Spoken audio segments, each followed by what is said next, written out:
Welcome to the 10-Day English Listening Challenge. This is day 2.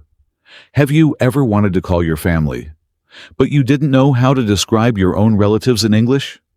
Or maybe a friend asked you, "Tell me about your family," and you froze. You knew the feeling in your heart, but the words just wouldn't come out. If this has happened to you, don't worry. It happens to many adult learners, and today, we are going to fix that together. Hello and welcome back. I'm really glad you're here today. This lesson is about something very close to all of our hearts: family and friends. By the end of this lesson, you will be able to describe your family clearly, talk about your friends naturally, and use expressions that native speakers use every single day. So relax, get comfortable, and just listen. You don't need to memorize everything right away. Your brain learns best when you're calm, so just enjoy this conversation with me. Let's start with some key vocabulary, and I'll explain each word in a simple way. First, we have the word relative. A relative is any person who is connected to you by family. Your mother, your cousin, your uncle, they are all your relatives. Next, sibling. A sibling means a brother or a sister. So if someone asks, "Do you have any siblings?" they are asking if you have brothers or sisters.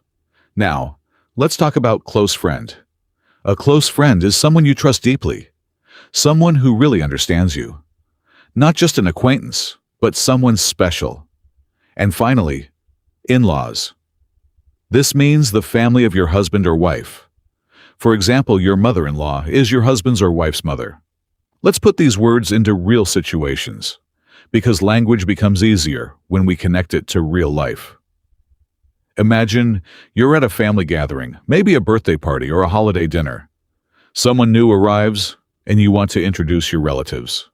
You could say, "Let me introduce you to my relatives. This is my sister, and this is my brother-in-law."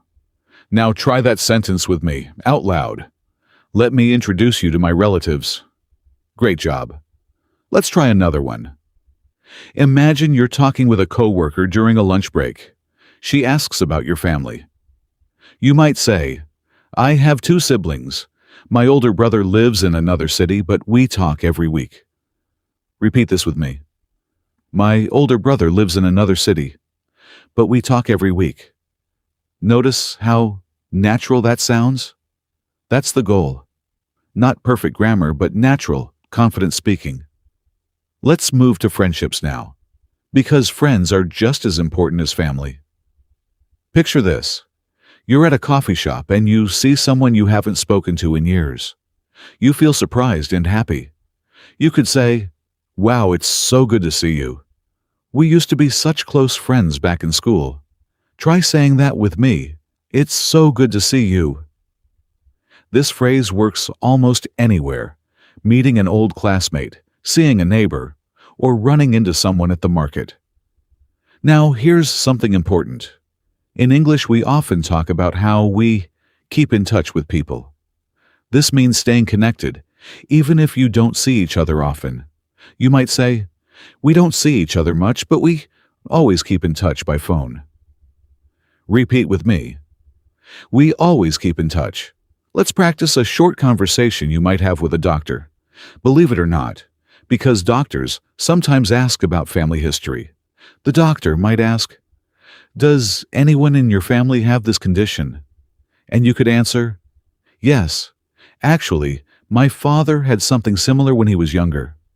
See how these vocabulary words appear again and again in different situations. That repetition is exactly how your brain naturally absorbs new language. Let's review what we've learned so far. We learned relative, someone connected to your family. We learned sibling, a brother or sister. We learned close friend, someone special you trust. And we learned in-laws, the family of your spouse. Now, let's test your listening with a few simple questions. Just listen carefully, and I'll give you the answer right after. Question 1. If your husband's mother is talking to you, who is she? Take a moment. The answer is your mother-in-law. Question 2. If someone says, I have one brother and one sister. How many siblings do they have? Think about it. The answer is 2 siblings. Question 3. If you say, we always keep in touch, what does that mean? That's right, it means you stay connected regularly. Wonderful. You're really improving your listening skills today, and I'm proud of how far you've come. Now for your homework, tonight, or right now if you'd like, try saying this sentence out loud about your own family. I have number siblings, and my closest friend is someone I've known for many years. Say it naturally, like you're really talking to someone. This small practice builds real confidence. You did excellent work today. You learned meaningful vocabulary, PR,